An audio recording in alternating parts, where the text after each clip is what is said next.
Yes, sir. We officially back at it. This is Book Nice 10. Just going over a couple of comic book pickups over the past couple of weeks. Most of the stuff I actually got this week, but they are some things from the past couple of weeks. So, Ultimate Avengers 3, issue number 5. This is something I picked up a couple of weeks ago. I believe I actually already showed this in a video, but issue number 6 is what I was supposed to pick up today, but I missed it, so I don't really know what's happening in the conclusion of that.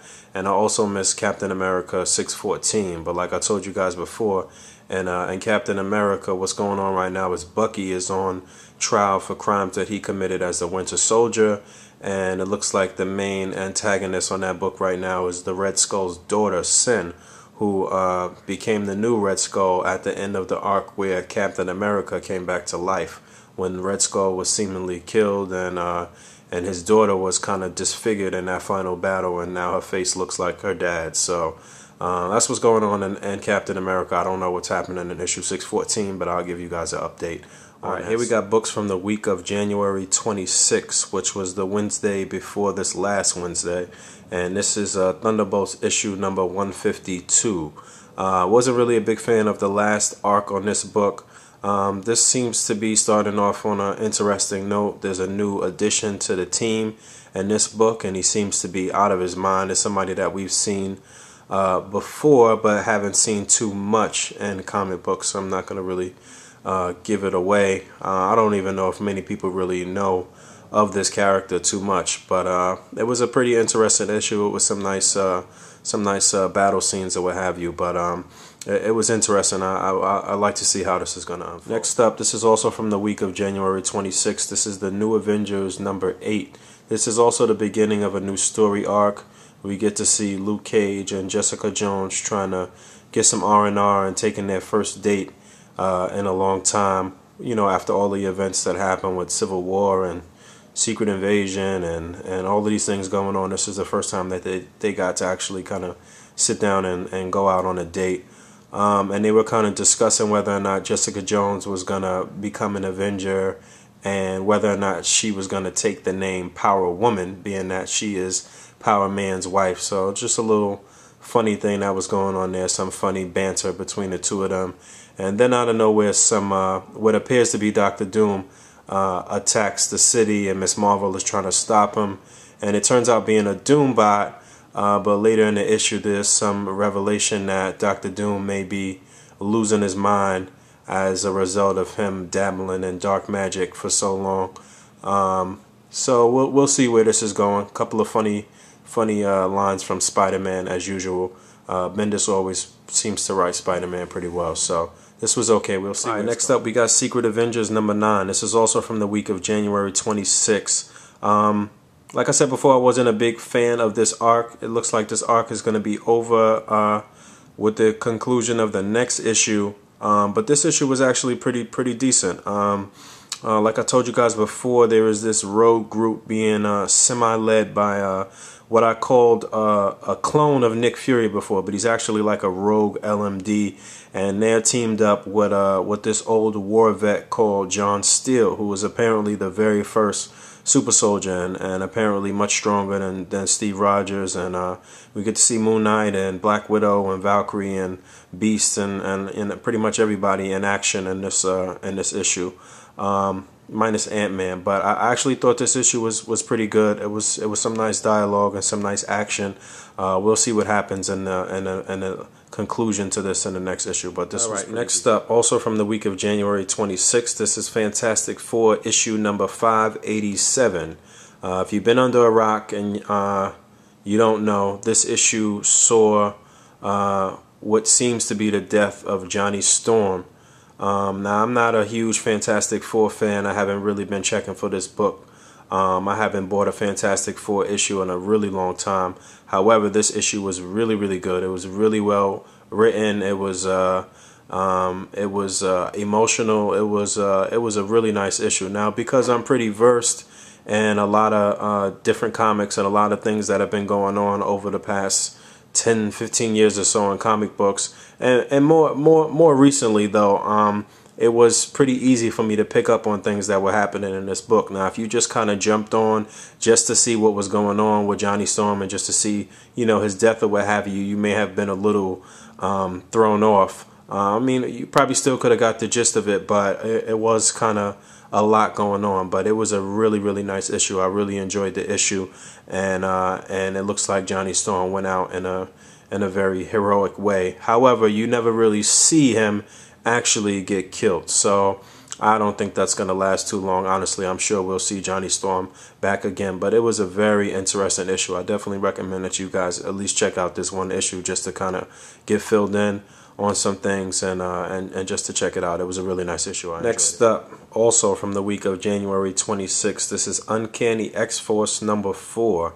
Now, I was surprised. I didn't realize that this arc was only a 4-part story arc. So this was the conclusion of the Uncanny X-Force team trying to take out Apocalypse. Now, if you don't know, Apocalypse was not in his full powered form. He was actually just a kid and was just kind of resurrected as this kid, and his handlers were just kind of taking care of him and coaching him and basically trying to grow him back to his full power. And X-Force was coming in to stop that, or stop him before that even happened. So this issue was another very, very nice issue. I really enjoyed this issue. Some very interesting things on the book. I don't want to give it away, but it was a pretty climactic ending and a pretty surprising ending too. But it was nice. For 4 issues, it was 4 very solid issues, and everything came full circle. And I thought this was very, very well done, man. Just beautiful art, nice writing. I love the dialogue between Wolverine and Phantomax, and I love the way Deadpool was written.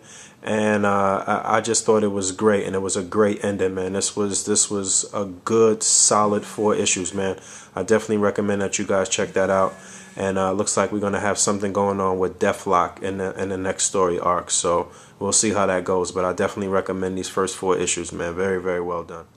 All right, we're still in the week of January 26th. This is Uncanny X-Men number 532. In this book, there's been a couple of different things going on at once. Right now, on the last issue, we saw this mutant virus that was affecting a lot of the inhabitants of Utopia. And we saw, over the past couple of issues, we saw Emma Frost working with Phantomax and working with Kitty Pryde, who, if you don't know, has been back for some time. But she is from her stint after Josh Whedon's run on Astonishing X-Men, after she kind of saved the world from that huge bullet that was going to crack the earth in half. She has been in her phased form and cannot solidify. So Kitty Pryde, Emma Frost, Phantomax were trying to secretly remove Sebastian Shaw from the brig on Utopia, where Emma Frost has been hiding him from everybody for some time as a prisoner there, and just had his mind kind of in limbo. And he was just a prisoner there for some time, but the other people in Utopia didn't really know that he was there. So she was basically trying to get with Phantomax and Kitty and trying to remove Sebastian Shaw from Utopia without anybody knowing, and just free him. That was basically her last little skeleton in the closet.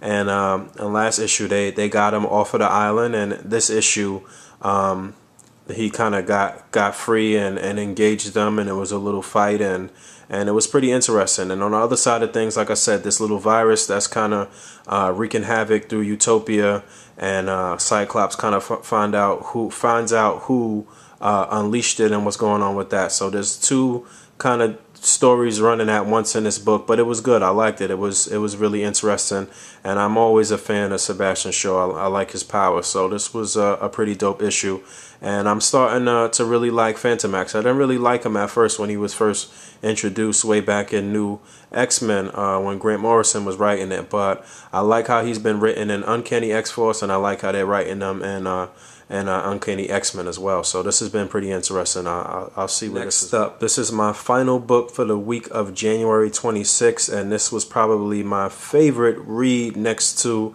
Uncanny X-Force from the previous week. This is Avengers number 9.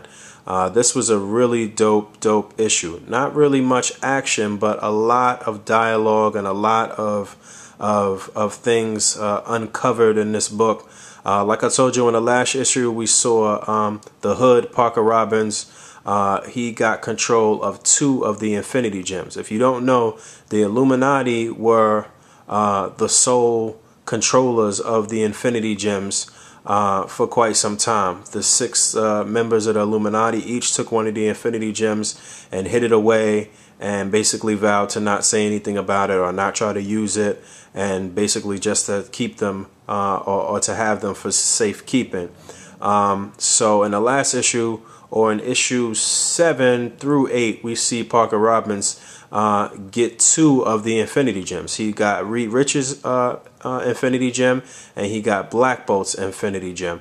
Last issue, the Illuminati came together again for the first time in a long time, and they learned of Black Bolt's death, which I don't know why they didn't really know that. I mean, I guess they shouldn't, because it happened off-world, but they learned of Black Bolt's death from his wife Medusa, who was there as a stand-in in his place. And basically they came together because Reed Richards told them, that one of his gems got stolen. So in this issue, we see Steve Rogers and the Avengers and just pretty much all the Avengers teams follow Tony to his meeting with the Illuminati to tell them about what's going on with the Infinity Gems. And we see how Parker Robbins got the 2 Infinity Gems that he got, and they give you some backstory on that. But the major thing that was interesting about this issue for me was that everything was uncovered. Steve Rogers and all the other Avengers and the Red Hulk and Spider-Man and Wolverine and everybody found out about the Illuminati's secret meetings over the past, I guess it's probably been like 8 or 10 years in comic book time. And everything was uncovered, and Steve and Tony had it out, and was like a big argument between the 2 of them, but they pretty much all realized the severity of the situation, and that they had to get the other Infinity Gems that were still in the Illuminati's possession and use them to try to get these 2 gems from Parker Robbins. So it was nice to see everything kind of come full circle with the secrecy of the Illuminati, and this was just a real dope issue, man. I thought it was really well done, and I thought it was handled pretty well, man. So I would definitely recommend that you guys check this out. This was dope. This is my final book, and this is my only book I picked up from this current week, February the 2nd. This is the New Ultimates issue number 5. Actually, I didn't even read this yet, and I'm not really in a big hurry to read this. I haven't really been a big fan of this arc and what's going on. I mean, it's Loeb, and I'm not a big fan of Loeb's work on Marvel. From what I understand, he's done some interesting things at DC, but the things that I've read from him on Marvel has just been atrocious, in my opinion. I think he kind of ruined the Ultimates to begin with. So, not really in a hurry to read this, but I will check it out, and I'll let you guys know what's up next week. Peace.